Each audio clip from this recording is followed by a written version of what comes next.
Saludos amigos, bienvenidos una vez más a Parashá semanal, esta vez con Parashá Beshalach.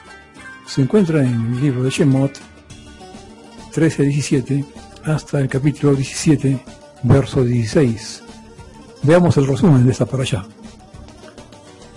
Jabarín, cuando los hijos de Israel salieron de Egipto, Hashem no los condujo a Canaán por la ruta directa, a través de los filisteos o de la tierra de ellos. Esto fue con el objeto pues de que no se toparan con ejércitos hostiles y lamentaran pues la partida de Egipto. En lugar de ello pues el pueblo viajó en dirección opuesta, guiado por una columna de nubes durante el día y de fuego por la noche. Moshe no olvidó transportar pues los restos de Yosef como había pedido, y los hijos de Israel pues ya habían llegado a Etam, en el límite del desierto, cuando recibieron pues orden de regresar y acampar junto al Yam Suf, es decir, el mar de Cañas, más conocido como el Mar Rojo. Allí Paró, es decir, Faraón, los persiguió pues pensando que estaban atrapados en el desierto, pero Hashem nuevamente proveyó su salvación. Y tan pronto pues como el pueblo hebreo hubo partido, el faraón lamentó haberles permitido salir. Reunió a todo su ejército, que consistía de muchos soldados y carros, y persiguió a los hijos de Israel. Muy pronto los egipcios estuvieron pisándoles los talones a los hijos de Israel, que fueron pues dominados por el pánico, por el temor, y se quejaron amargamente ante Moshe Rabén. Y exclamaron así, ¿no? Diciendo: habría sido mucho mejor para nosotros servir en Egipto que morir en el desierto. Pero Moshe Rabbeinu les aseguró que Hashem lucharía por ellos una vez más. La columna de nubes que los guiaba se movió hacia la retaguardia, hacia la parte de atrás del campamento o de la columna de los hijos de Israel, creando pues un velo oscuro que obstaculizó el avance egipcio. Por orden del Señor, Moshe extendió la mano sobre el Yam Suf, el Mar Rojo. Un fuerte viento sopló de entonces del este y dividió las aguas. Eso permitió a los hijos de Israel cruzar el mar con el mar seco. Los egipcios pues lo siguieron dentro del mar, pero fueron sumidos en un estado pues de confusión por Hashem. La rueda de los carros de Faraón se atascaron en el barro, en la arena húmeda. Entonces Moshe extendió nuevamente sus manos sobre el mar, y las aguas se cerraron sobre los egipcios y sus caballos, ahogándolos de esa manera. Moshe Rabbeinu y los hijos de Israel entonaron una canción de triunfo, en la cual pues alababan el infinito poder de Dios, que había pues destruido al enemigo. Él guiaría pues a Israel sin peligro a Canaán, es decir, la tierra de Canaán, cuyos habitantes pues se aterrorizaron al enterarse del aniquilamiento, nada más y nada menos que del ejército más poderoso de aquella época, el ejército egipcio. Los hijos de Israel marcharon pues continuamente en dirección al sur, a través del desierto de Shur, hacia Mará, donde hay aguas amargas, llamado así por el sabor justamente de esas aguas, ¿no?, amargas. Abrazado pues por la sed, el pueblo pues comenzó a murmurar contra Moshe. Entonces fue mostrado un tronco que al ser arrojado a las aguas se endulzó. Los hijos de Israel se refrescaron y continuaron su camino hacia el oasis de Elim. Marchando pues hacia el interior, entraron en el desierto del Sinai, un mes después de su partida de Mizraim. Pronto, la falta de alimentos les hizo decir que mejor hubieran vivido en medio de los lujos de Egipto. Hashem les comunicó que haría caer pan del cielo y los sometería a una prueba para saber si obedecerían su Torah. Por la noche, Hadarim, venían al campamento aves migratorias, codornices, y de ese modo pues el pueblo recibió provisión de carne. En la mañana el terreno estuvo, digamos, cubierto de man, es decir, de maná, el cual tenía el sabor que deseara pues cada consumidor. Se ordenó a los hijos de Israel que recogieran no más de un homer, es decir, más o menos 4 litros aproximadamente, de maná, esto por persona cada día, ¿no? Pero el sexto día debían juntarse una porción doble para disponer de alimento también en el día de Shabbat, día en que está prohibido obviamente pues trabajar, ¿no? Un homer de maná era colocado en una vasija de arcilla delante del arca del Mishkan, como testimonio, digamos, de la bondad de Hashem. En la localidad de Refidim, ubicada más hacia el sur, el pueblo pues disputó nuevamente con Moshe, quejándose pues de la falta de agua.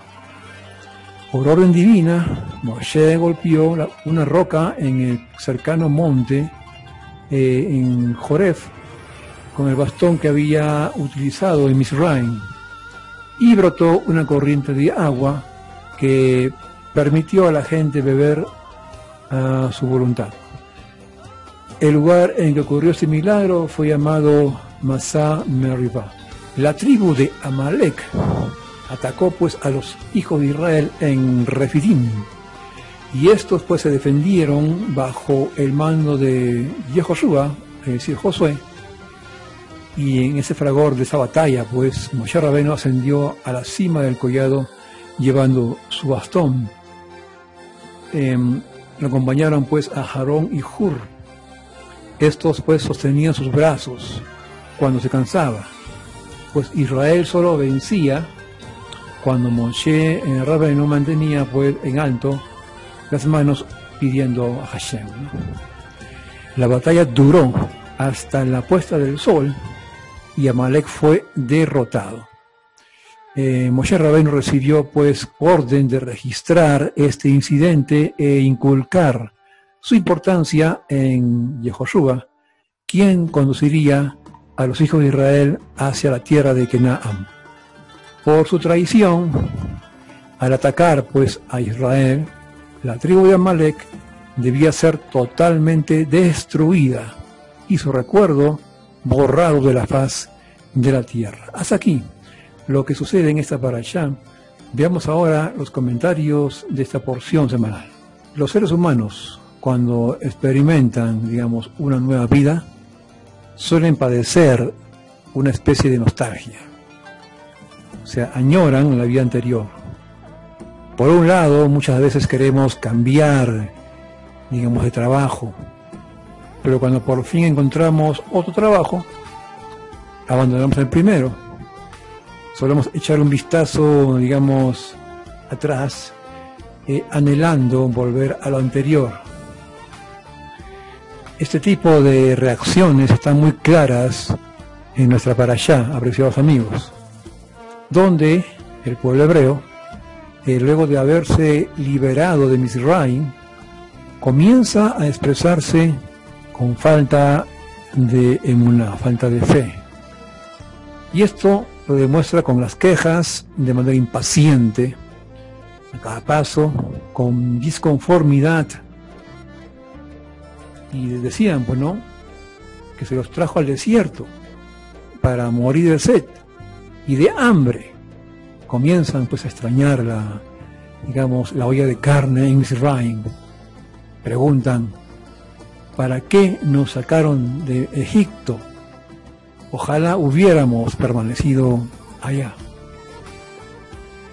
Esta parashá, apreciados amigos, nos describe la respuesta divina a cada una de sus quejas.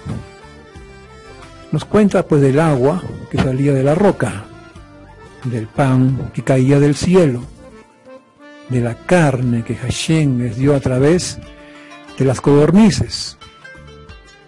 Los quejosos, digamos así, no eran pues muy agradecidos a esta manera milagrosa, digamos, en que se les proporcionaba todo.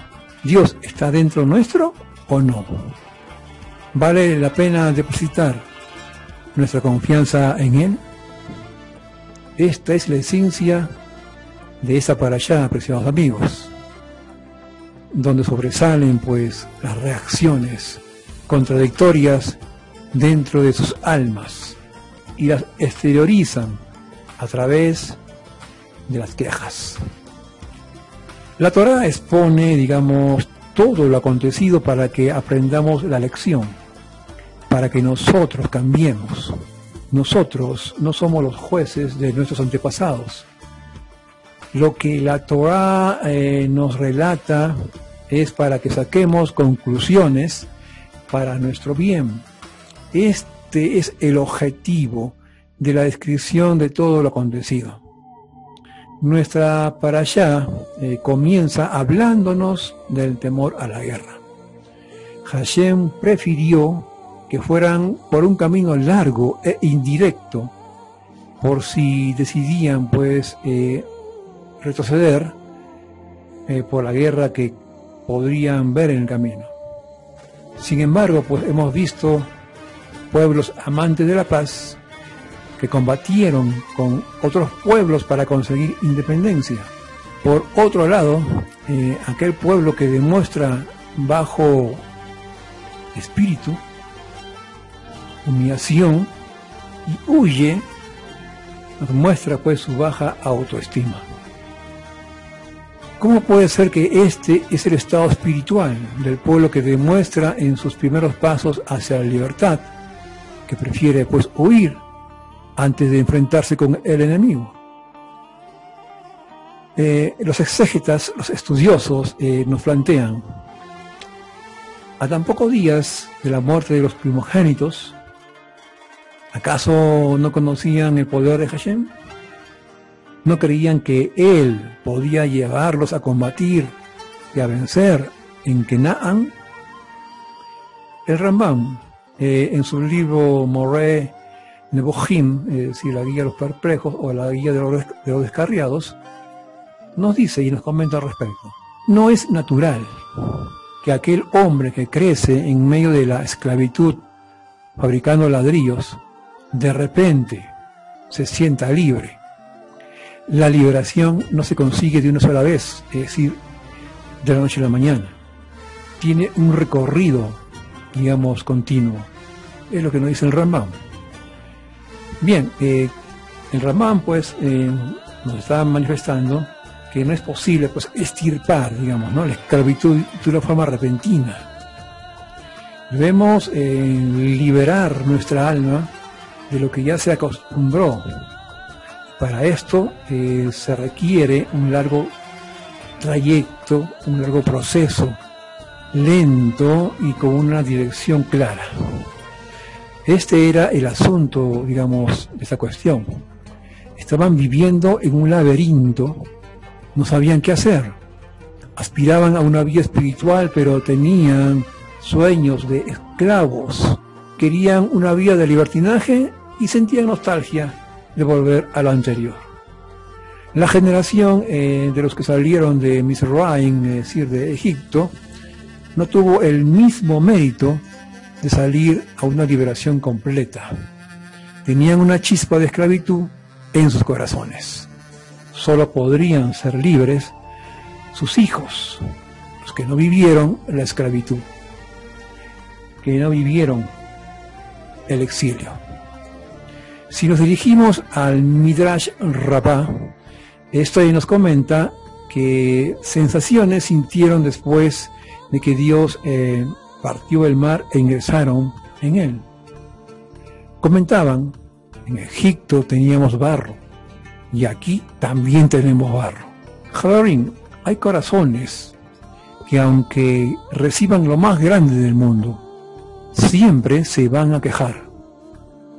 A todo le van a encontrar el lado negativo. Las pruebas que Dios manda son un examen para que verifiquemos cuál es nuestra confianza en Él. A Dios no lo benefician las pruebas.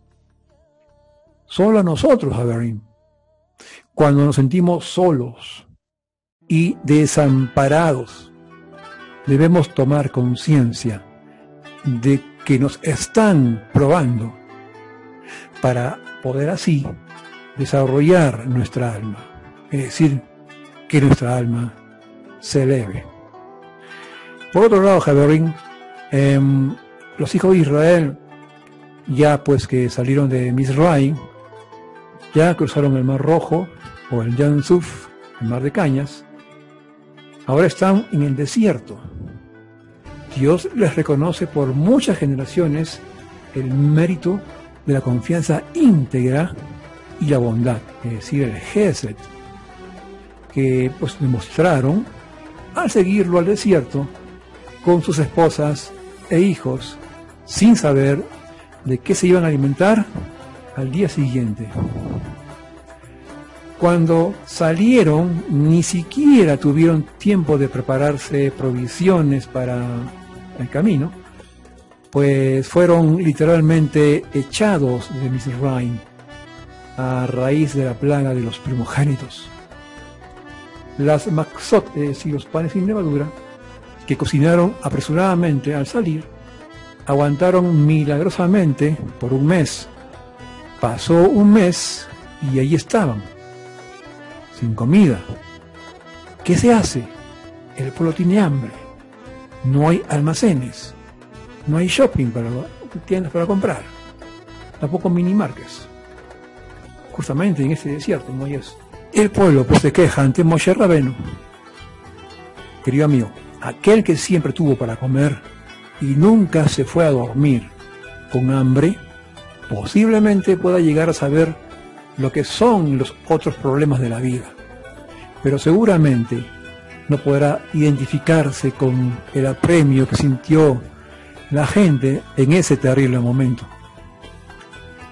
Dios respondió inmediatamente a la necesidad de comida, pues nunca quiso ni quiere que los seres humanos o cualquier creación suya pues sufran de hambre.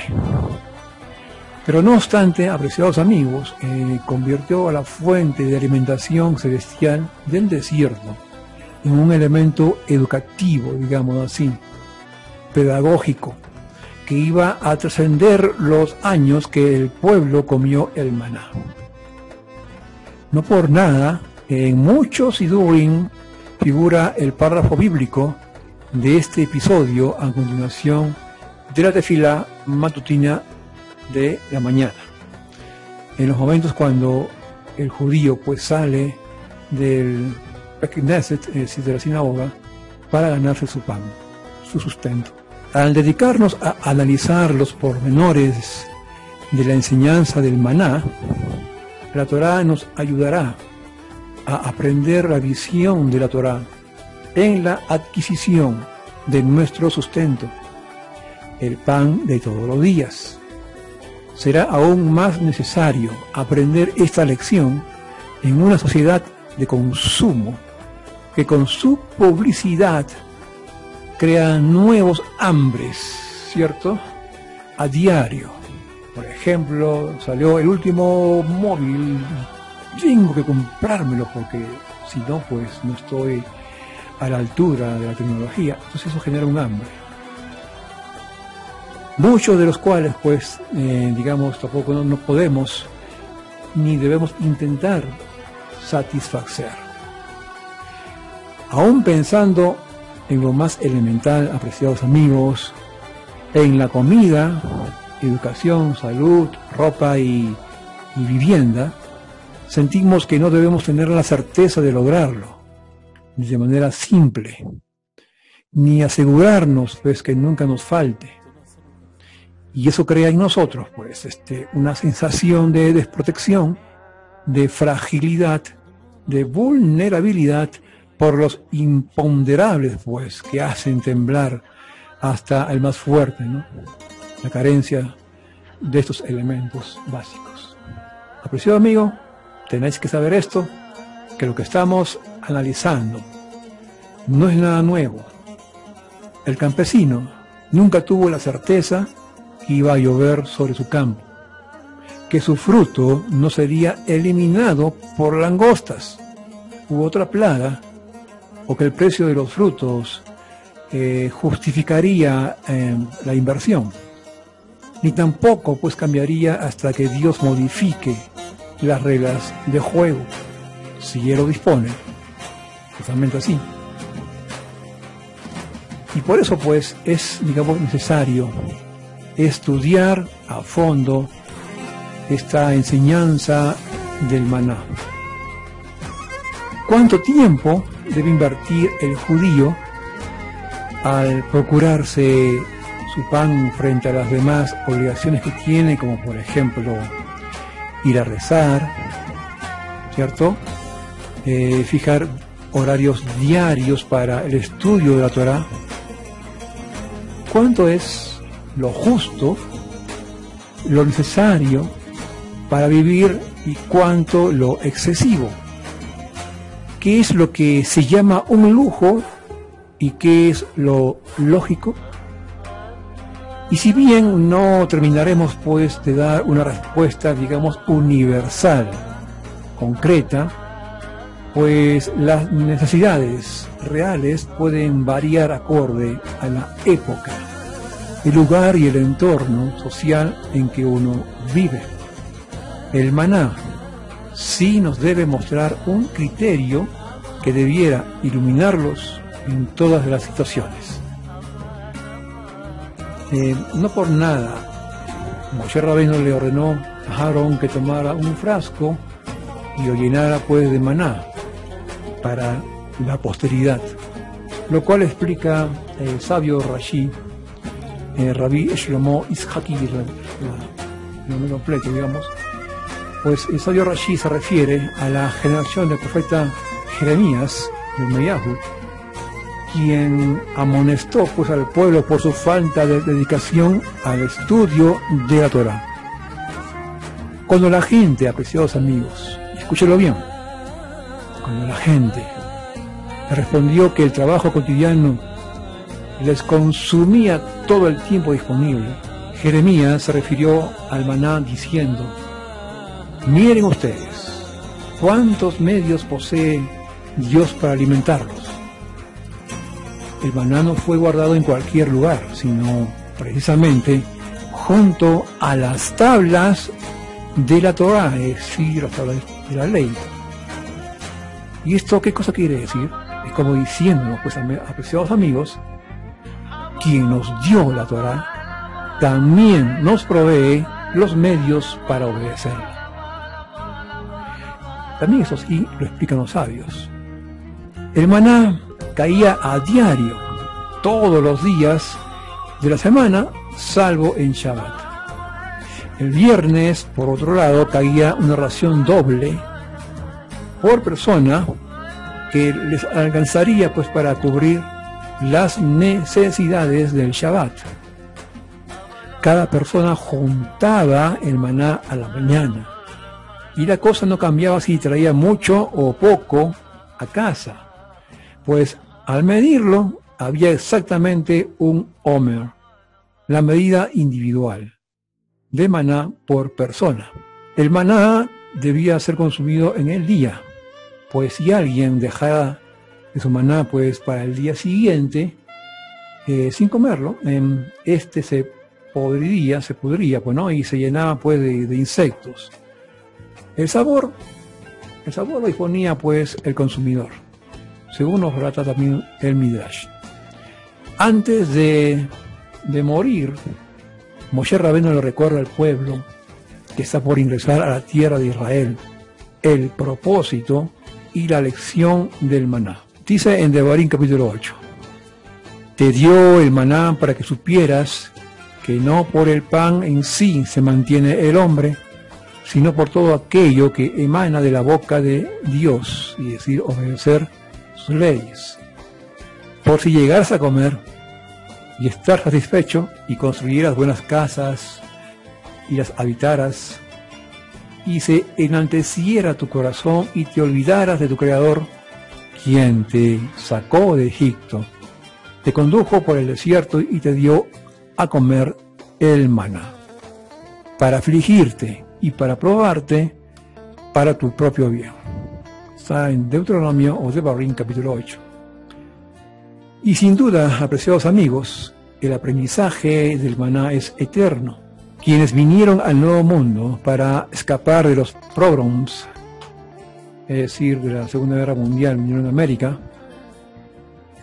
y de la falta de trabajo digno en Europa, se encontraron con la terrible elección de trabajar en Shabbat o comenzar un nuevo empleo cada semana. Pocos pudieron superar esa terrible prueba.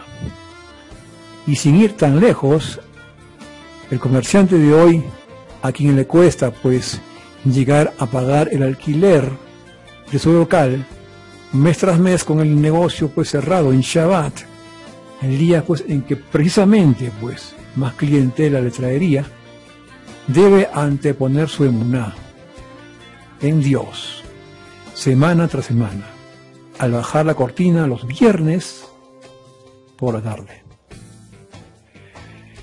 Únicamente quien aprendió e internalizó correctamente esta lección del maná sabrá que más allá de lo que juntó cuando llega a casa y pesa lo que trajo, tiene lo que debe tener, ni más ni menos. Que lo que necesita para Shabbat ya cayó el viernes y que trabajar en Shabbat no le traerá ningún beneficio. El éxito y el fracaso de la empresa no dependen de si abre el negocio en Shabbat, sino de lo que disponga Hashem que cada uno posea. Muchos medios tiene Dios para alimentarnos. Procurar el pan es importante, pero no a costa de la vida espiritual del estudio del judío. En la práctica, digamos, el tema que estamos tratando aquí, apreciados amigos, es mucho más que complejo de lo que parece.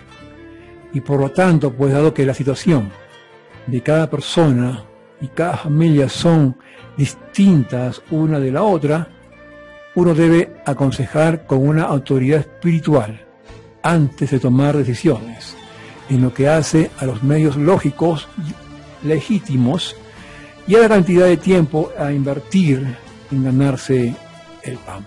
El Talmud nos pregunta, en el Tratado Yomá 76 parte A, dice: ¿por qué caía el maná todos los días con la ración diaria en lugar pues de caer una vez por todo el año? Una de las respuestas, apreciado Javerín, mediante este tipo de parábola, nos indica que la aparente carencia de medios de supervivencia provocaba pues que los hijos de Israel estuviesen permanentemente pendientes de Dios. Quien tuviera 4 o 5 hijos pues podría sospechar, ¿no?, cada día que al día siguiente se moriría de hambre.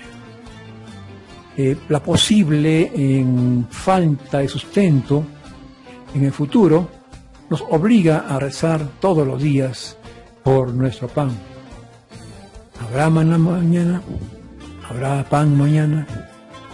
Y para mis hijos, cuando sean grandes, y para mis nietos, cada vez que comemos pan, bendecimos al Creador, quien provee el pan para todos con gracia, bondad, ¿cierto? Pues grande es su misericordia. Javerín, no perdamos pues el equilibrio que nos indica la Torá entre lo material y lo espiritual. Es precisamente esa la enseñanza del maná. Ni riqueza ni pobreza. Dame Dios, proporcióname el pan que me corresponde, según se escribe en el libro de los Proverbios. Hasta aquí, apreciados amigos, este resumen y estos comentarios de esta parashá semanal, y con vosotros, Lehitraot.